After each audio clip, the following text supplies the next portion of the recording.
Hello, welcome to the Hub. I'm going to continue my series on protesting Australian psychiatry with my thoughts on mania and hypomania.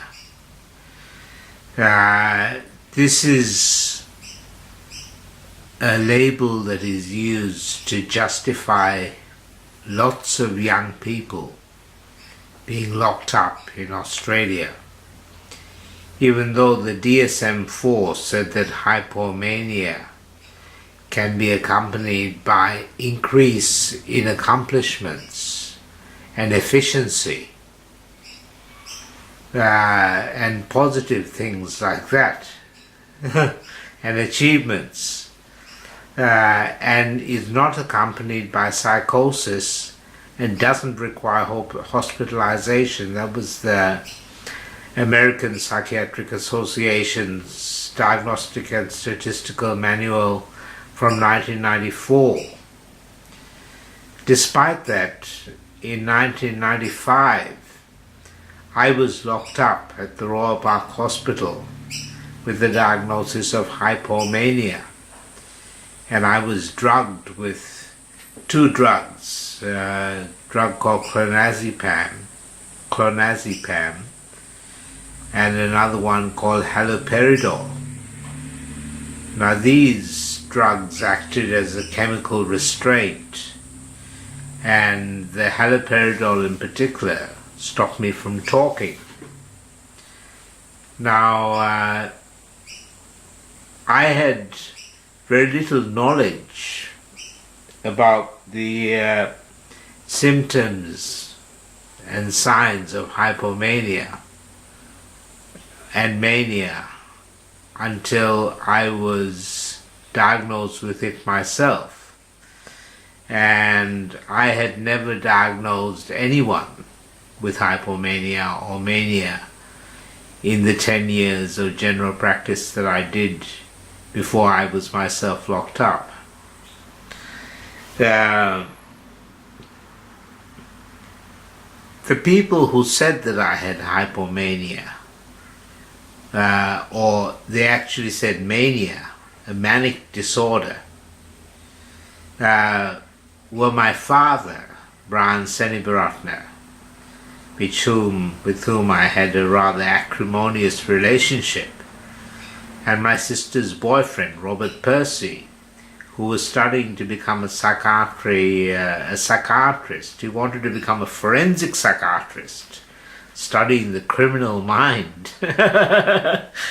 He was obsessed by the criminal mind when he's several years younger than me, but also trained at the University of Queensland and went to the Church of England Grammar School.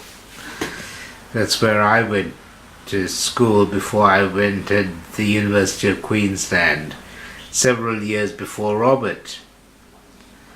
Now Robert took it upon himself to convince the world that I needed to be locked up and treated. Once I had been locked up,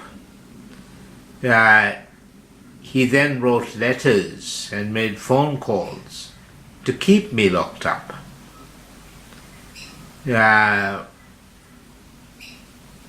And he came along to the Medical Practitioners Board hearing in 1996 when they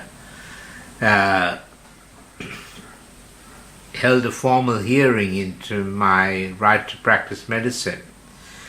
And I asked him, Robert, why are you doing this? Why are you harassing me? And he said, because I don't like you. That's what he said. My mother heard him say this, and she said, oh, I don't think he meant it. But I think he did mean it. And Robert is, if you have a look at him on the YouTube, you'll see that he has reinvented himself as an ACT, acceptance and commitment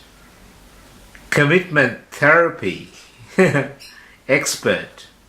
He's a psychiatrist now. Acceptance and commitment therapy, ACT. And he's got a site called mindfulness.com. Mindfulness.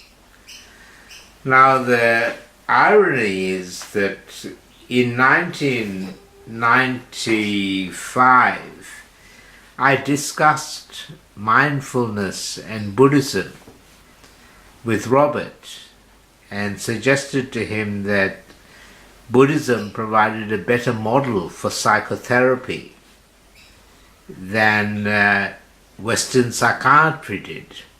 And he got very angry with me.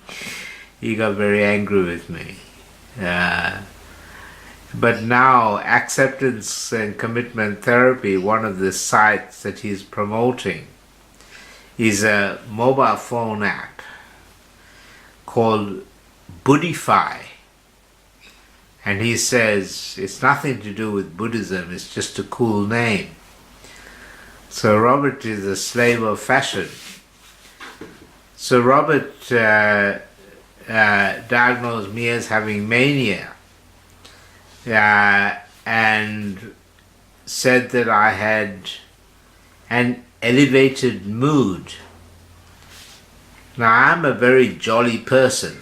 I laugh a lot. I have always laughed a lot.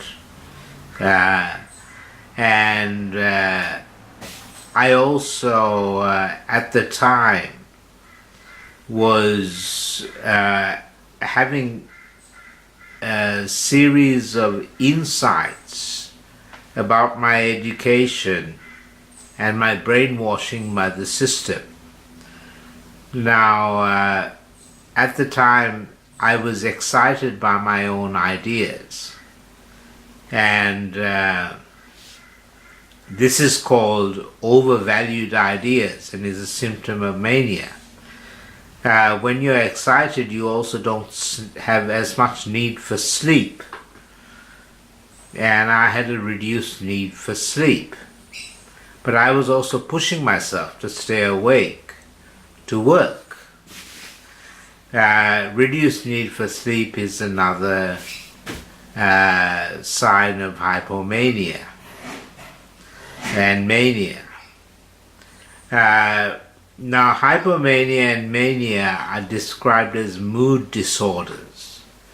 So, mania can be diagnosed after a week of elevated, expansive, or irritable mood. Now, I wasn't irritable in the least tiny bit, but I got irritated when they called me mad and got me locked up. At first, when they called me hypomanic, I was amused by it because I knew that I wasn't mentally ill. But I didn't take into consideration the fact that they call people who don't accept that they're mentally ill, they accuse them of having lack of insight. And lack of insight in a circular argument is regarded as a sign of mental illness. So I had lack of insight into my hypomania, according to their notes. Now, I received these notes through Freedom of Information about 20 years ago. And they included letters that Robert had written to the hospital psychiatrist, and also letters that my father had written. These letters, they framed me. They framed me as mentally ill. They made me sound mentally ill by twisting around what I had said and written. Robert came into my house and took all my writings, and then he looked through them for evidence of mental illness and quoted them out of context in the letters that he wrote.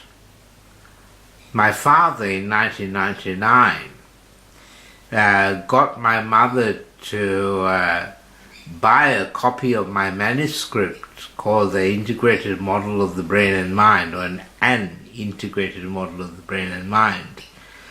And then he faxed the first 40 pages of a 300-page book to the Alfred Hospital and the Mental Health Review Board, and said that it showed thought disorder.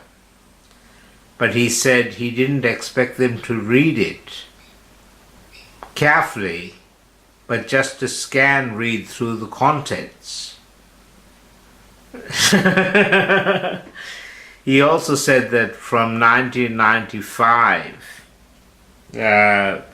I had been coming up with theories which I string together in an incomprehensible way. Theories on the brain, mind, and body, social and cultural problems, etc. Now, I have written a lot about these various matters, and I do have what in psychiatry is described as an expansive mood. Expansive just means that you go from subject to subject, and I talk from subject to subject, but I can stay on a subject if I want to. I don't think that in this day, in this age, when people are looking for connections and valuing the process of insights and insightful thinking, and they're motivating people to be more goal-directed, it seems very anachronistic and incongruous, in fact, and contradictory for people who have an increase in goal-directed activities to be pathologized. Now, euphoria has been pathologized by medicine as to mean an abnormally elevated mood.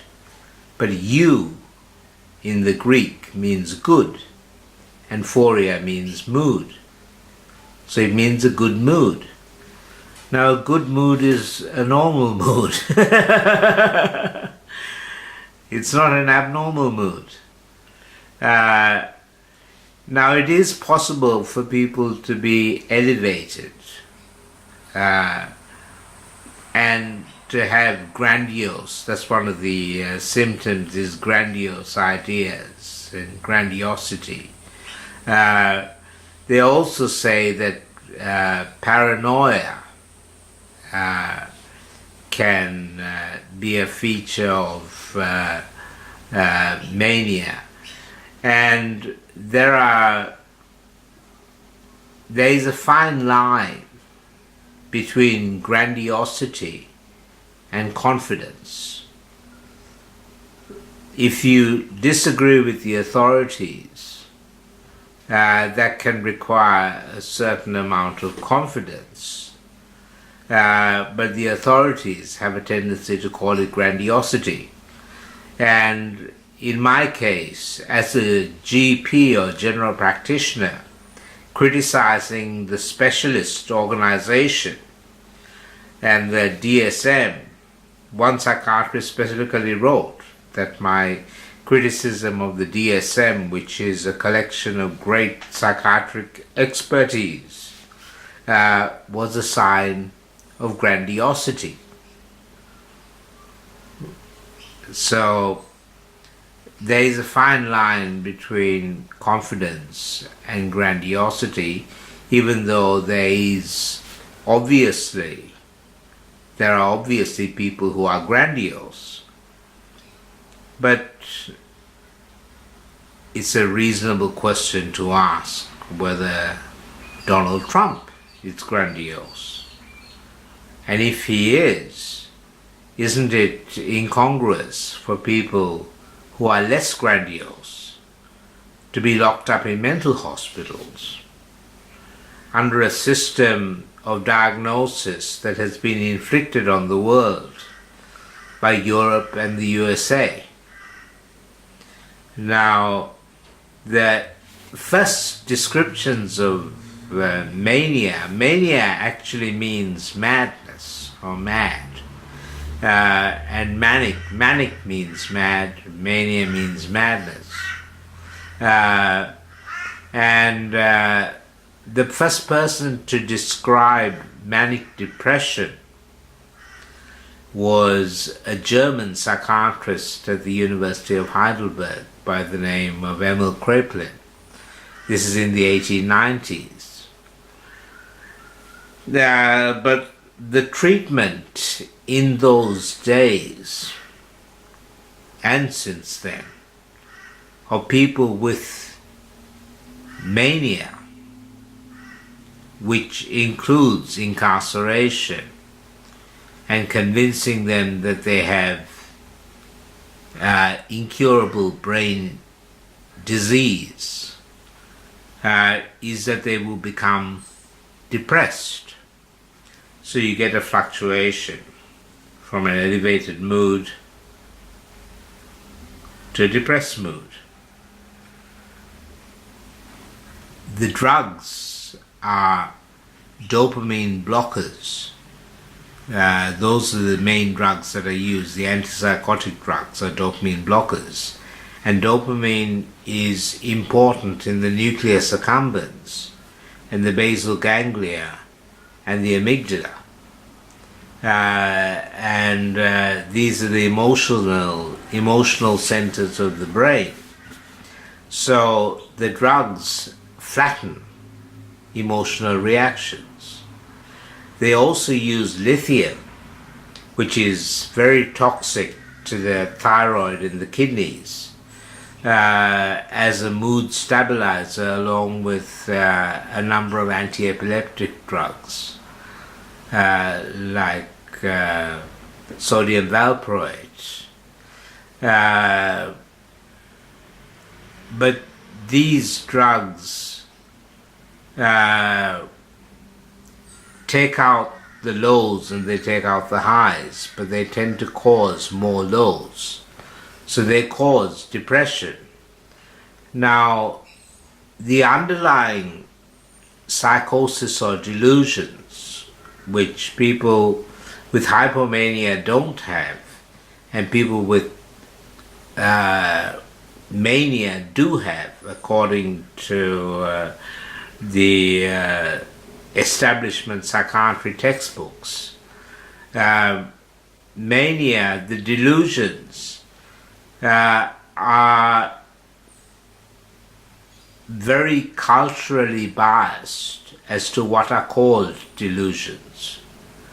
They're also applied very inconsistently, in that Donald Trump's delusions are not called delusions. They are in the media. They are in the media, but they're not by psychiatrists. In my opinion, Donald Trump isn't the only person with delusions. Delusions are widespread, indeed they're ubiquitous. We all have delusions which we gather from various sources from the time that we're young. You start off with our parents' delusions and our siblings' delusions. If people change, this is the important point with the diagnosis of mania or hypomania, it refers to a change in mood. Now, my objection, and it's a strong objection, is that positive changes in mood are pathologized as the harbingers of a mental illness. That means people who have an improved mood and they can't put their finger on what has improved their mood. That mood elevation gets pathologized as a serious mental illness. Now, I wonder how many creative geniuses have been impeded and suppressed with dopamine blocking drugs over the years. I'd imagine that there are thousands of people. Because people who get excited creatively have a tendency to be pathologized as having mania and hypomania. And I've recently had a look at Jack Conte, who founded the Patreon. And I was looking at his videos, and in my most excited moments, I wasn't as hypomanic as Jack Conte. There are numerous people on YouTube who are much more manic than I ever was. And they seem to be doing very well for themselves. And before I go, I'll show you a quick look at Robert Percy and my father Brian Senewiratne. And you can tell me whether I am more manic than them. Thanks for watching the Hub Legal Department. This is Robert Percy now. It's on a website called The Happiness Trap. That's ironic. This is Rob Percy's YouTube site. He has 1 subscriber. He's taken down his video of his talk on which I had left some comments. And he's got a new website where he's posted some anti-psychiatry postings. So I'll leave that and move on to my father, a brief look at my father, the other person who called me manic in 1995. This is my father in Sydney in 2009. They misspelt his name. It's on a Tamil Tiger website.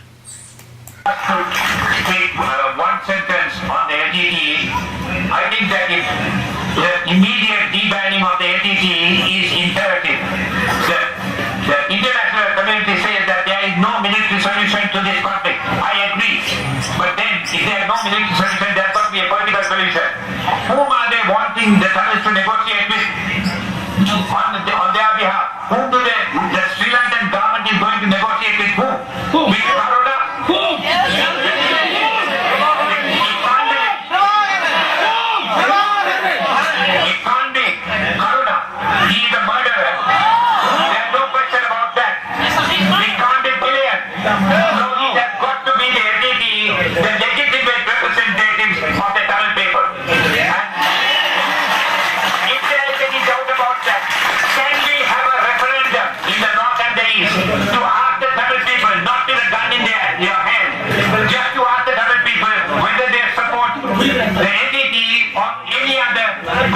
And you will find that 99.9% of them support the NTT. That they are the only people who are prepared to lay down their lives for our people. This is the democracy, and I want to keep it that way. Not for my sake,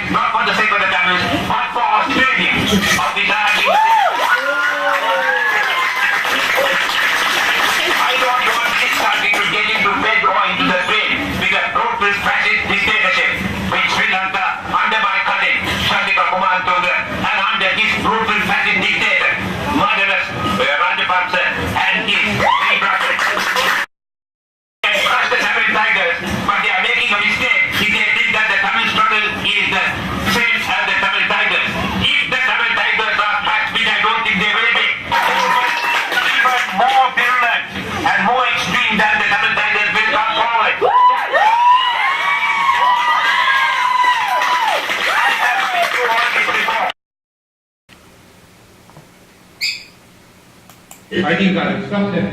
There is actually a second half to this, and that is what happened in the last few months. The genocide that took place in Brisbane, and that is on the second half of the, in fact, on the first half of the DVD.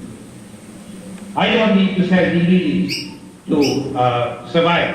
You can take the bloody DVD for free if you are that broke. What I want you to do is to duplicate them and give it. Don't give it to Siddharthamji or Subramaniam or something. Give it to somebody who is white. In my practice, I do something which I think is highly illegal. A patient comes to see me with diabetes. Sugar is up in the 20s. Blood pressure is 200. The dog, I'm diabetic. I just sit down with the dog. Look, let me deal with this diabetes properly. I, for half an hour, I talk to him on diabetes and deal with it. Get the weight down, they're all overweight, get their weight down, they get up down. I said, please, I haven't got any questions, Mr. Brown? No. He said, fine. Then can I see you in a week?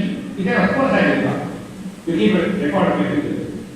And he gets up and I said, Brown, there is a problem. Here is the DVD. Can you possibly have a look at it? And we will come next week.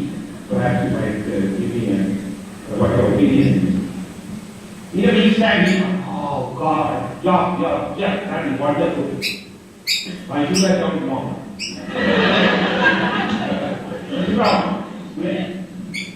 Where is Mulati? Mulati, oh, that's the center in the hill country. I have been from London, that is in the country. Now, if you want, you are driving to probably figure to take that video and have a look at it and come back. Now, all the people in that area, 50,000 of them, can give you a talk on family rights any time of the day. That's how we do it. You know, you really got to get the white people, I don't like to use that term, non-Sri Lankan people behind us. Terry Gandhi is my member of parliament. I've known that guy for 20 years. He is as slippery and slimy as others. They are no different. So is Stephen Smith. Slippery and slimy. They are great when they are in opposition. But when they get into power, they are a different ballgame. I can go and squat on the Democrats' desk or outside anytime. That's not. I got one vote and no money. And politicians will lack for only two things, money or votes. Or will lack marriage. If 50 people in my area will go and do the same thing that I'm doing and their wife, that's 50 votes. And that's what politicians do. You can't. You got to get the press on side.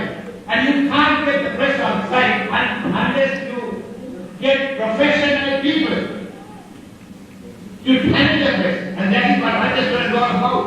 You know, we are behaving like amateurs. I can't understand it.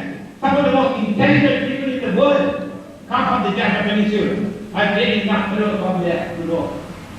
And we are behaving like what? We are behaving like East Timor.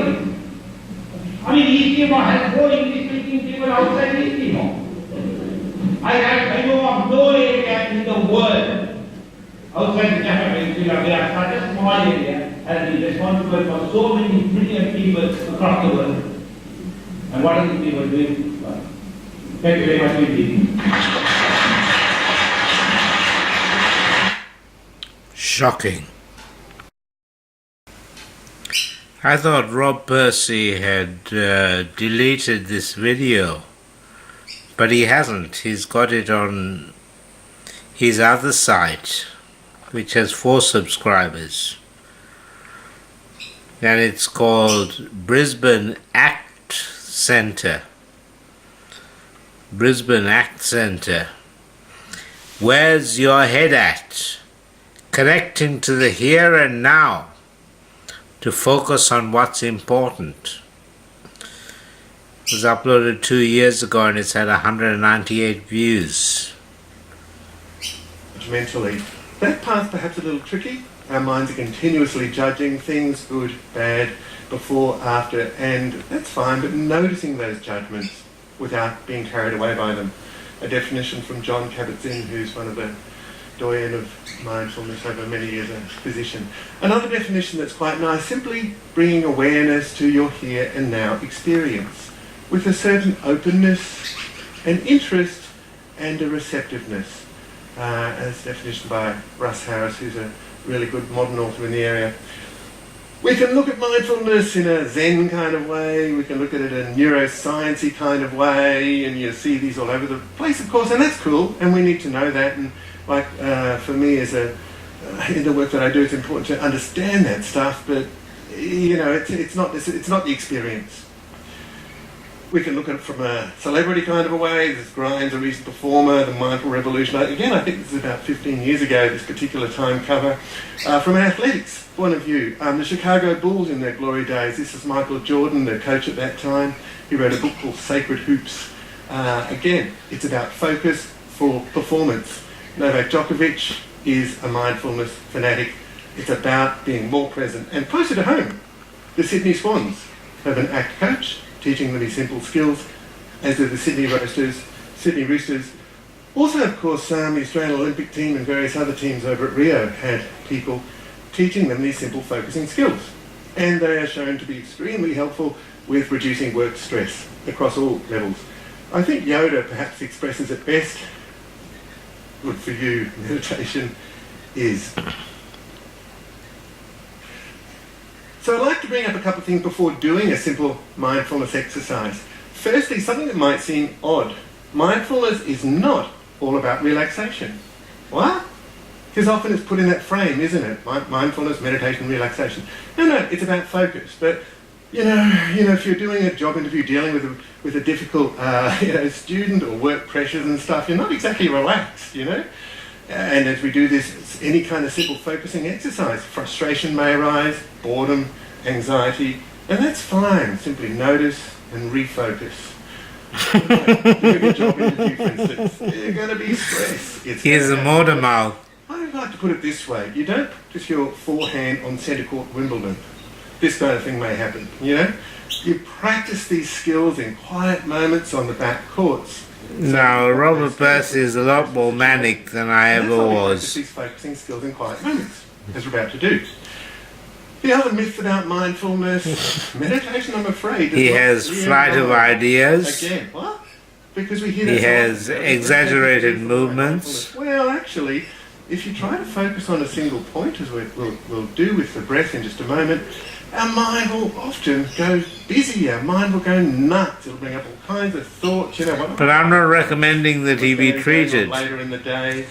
I just want him to gain insight into his own lack of mindfulness. The past and the future. And we can't stop that happening, it's what our minds do. But if we're focusing on the sensations of breathing, we're wishing to have that. It's what your mind does, Robert. It's not what my mind does. I have no difficulty focusing.